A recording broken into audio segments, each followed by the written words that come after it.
Shalom jemaat Tuhan dimanapun saudara berada. Saudara pada hari ini ada dalam keadaan baik, amin. Puji nama Tuhan. Mari saya mengajak Bapak Ibu Saudara kita datang dengan persembahan yang terbaik kepada Allah. Kita siapkan hati kita sungguh-sungguh, kita berikan pujian yang terbaik kita dan apa yang ada pada kita, bahkan hati kita berikan kepada Tuhan. Karena hari ini khususnya jam ini adalah jam ibadah. Kita mau lebih sungguh-sungguh khusyuk kepada Tuhan. Kita mau merasakan hadirat Tuhan. Amin.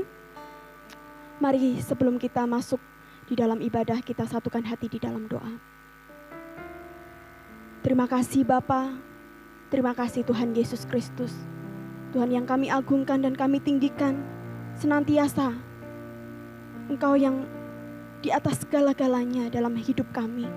Kami mengucap syukur kepada Engkau ya Tuhan. Allah yang begitu baik, Allah yang senantiasa menjadikan segala sesuatu dalam hidup kami adalah yang terbaik. Kami mengucap syukur Tuhan, kami sungguh-sungguh ingin menyenangkan hati Tuhan pada hari ini. Kesempatan ini kami tidak mau menyia-nyiakannya, tapi kami terus mau mempersembahkan tubuh kami, mempersembahkan pujian kami, mempersembahkan penyembahan kami yang terbaik bagi Tuhan. Biarlah Tuhan Engkau hadir di tempat ini. Kami merindukan hadirat-Mu ya Bapa. Karena kami tahu hadirat-Mu menjamah hati kami. Hadirat-Mu yang mampu mengubahkan setiap pribadi kami. Terlebih Tuhan ajari kami lebih lagi mengenal Tuhan. Lebih dalam lagi mengerti hati Tuhan. Terima kasih Tuhan Yesus, terima kasih. Jika Tuhan dapati ada roh jahat yang ingin mengganggu pikiran, konsentrasi kami patahkan bersatu hati di dalam nama Yesus Kristus. Karena kami mau sungguh-sungguh fokus hanya kepada Tuhan. Terima kasih Tuhan, kuasai hati pikiran kami hanya di dalam satu nama Tuhan Yesus Kristus. Kami sudah berdoa, ucap syukur, haleluya. Amin. Haleluya, haleluya Yesus.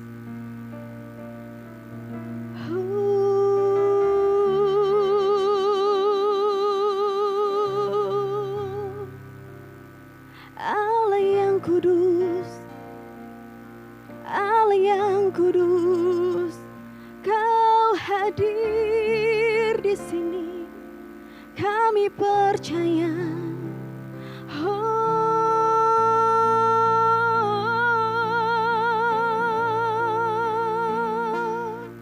Kami sambut-Mu Tuhan, kami sambut Engkau, Bapa yang mulia. Oh haleluya, haleluya. Terima kasih Bapa. Syukur. Kulihat langit terbuka, kemuliaan-Mu datang, penuhi tempat ini. Kami umat-Mu bersujud, tersungkur menyembah kekudusan-Mu Tuhan. Penuhi hati kami, kemuliaan-Mu dinyatakan.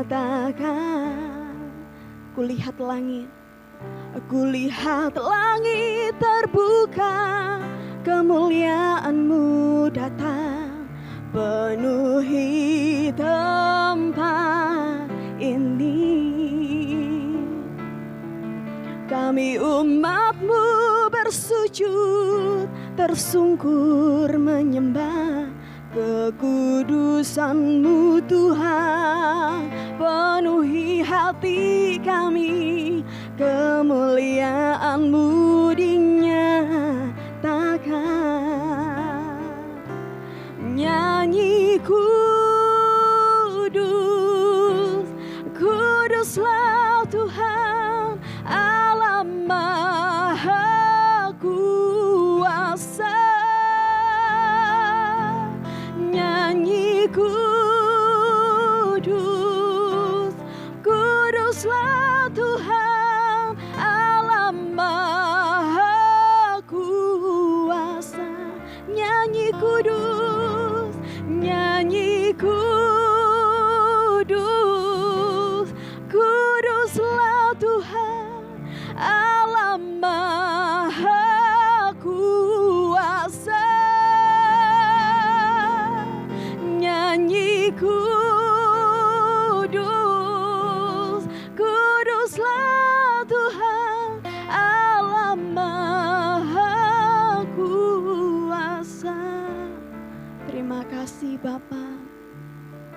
Kami lihat langit terbuka. Kulihat langit terbuka, kemuliaan-Mu datang, penuhi tempat, penuhi kami. Kami umat-Mu bersujud, tersungkur menyembah kekudusan-Mu Tuhan. Penuhi hati kami, kemuliaan-Mu dinyatakan. Mari nyanyi, nyanyi kudus, kuduslah Tuhan Allah Maha Kuasa. Nyanyi kudus, kuduslah Tuhan Allah Maha Kuasa. Nyanyi kudus, nyanyi kudus, kuduslah Tuhan Allah Maha Kuasa. Nyanyi kudus, kuduslah Tuhan Allah Maha Kuasa. Jemaat Tuhan, mari kita sama-sama bangkit berdiri, katakan nyanyi kudus. Kuduslah Tuhan Allah Maha Kuasa. Nyanyi kudus, nyanyi kudus,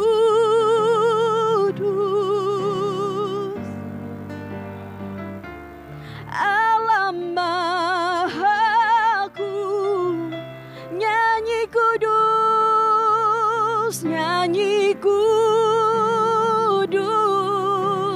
kuduslah Tuhan Allah Maha Kuasa. Nyanyi kudus, kuduslah Tuhan Allah Maha Kuasa. Allah Maha Kuasa, Allah Maha Kuasa, Allah Maha Kuasa.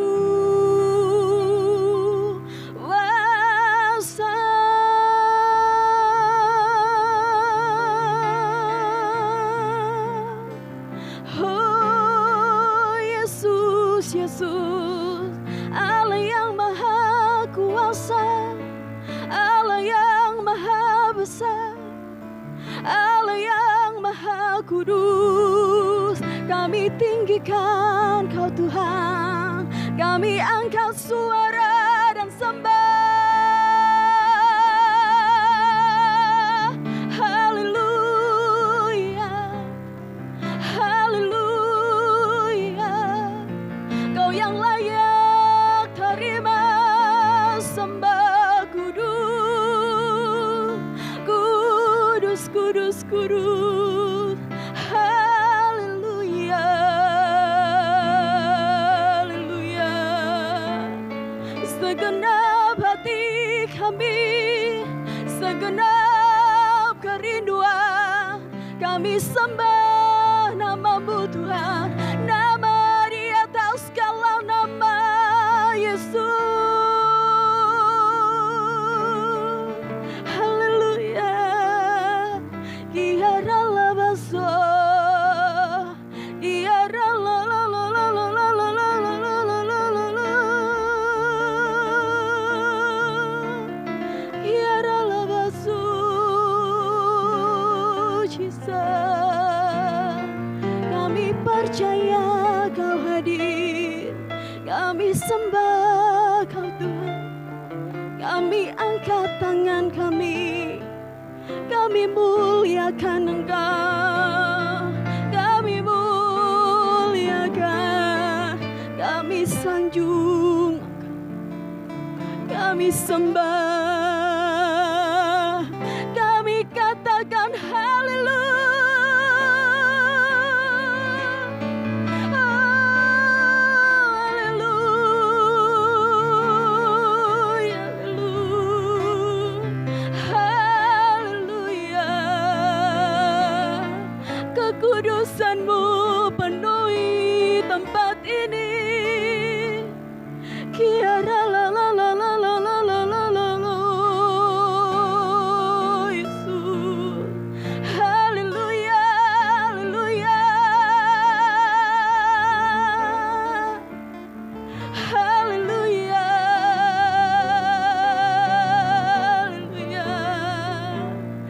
kami pandang Engkau Tuhan, kami lihat langit terbuka, kami lihat tahta-Mu, kami sembah, kami sembah.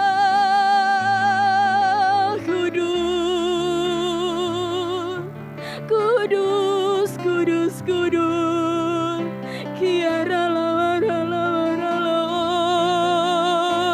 la la masih, kiara la la la la la la masih, kinara la la la la, kiara la la la la la la. Jesus, Jesus, Jesus, Jesus. Kami mau bangun keintiman kami dengan Engkau ya Tuhan. Lebih hari lebih lagi. Karena kami tahu ya Tuhan, sungguh Engkau Allah yang layak, karena Engkau Allah yang kudus. Kiara lo lo.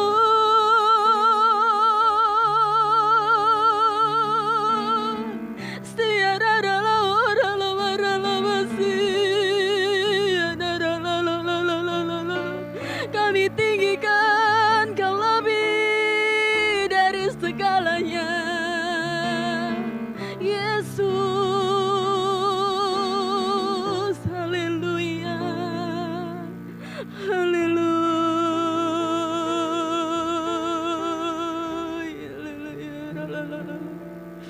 Kinara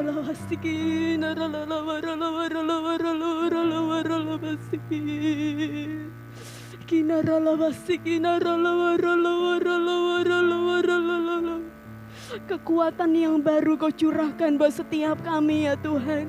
Dimanapun kami berada, hadirat-Mu memenuhi setiap kami. Kinara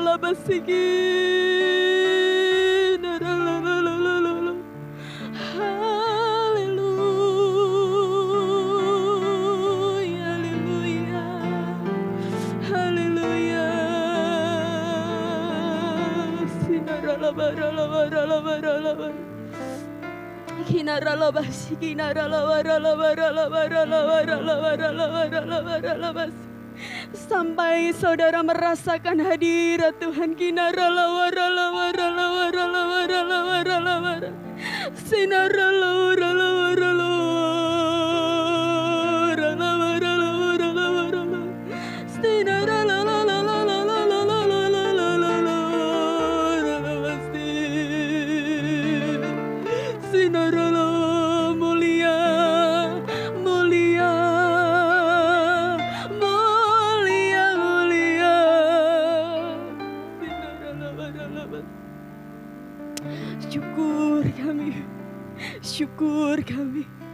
Syukur kami miliki Allah seperti Engkau.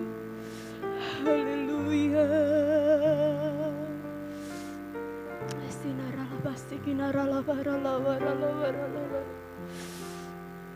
Haleluya, haleluya, haleluya. Kami percaya bumi penuh kemuliaan-Mu Tuhan. Ketika kami menyembah Engkau, bumi penuh dengan kemuliaan-Mu ya Tuhan. Kinaralabasi, kinaralabaralabara. Kinaralawaralabasi, kinaralawaralabasi, kinaralalalabara. Haleluya. Terima kasih Bapak. Bumi penuh kemuliaan-Mu, bumi penuh kemuliaan-Nya, bumi penuh kemuliaan-Nya. Terpujilah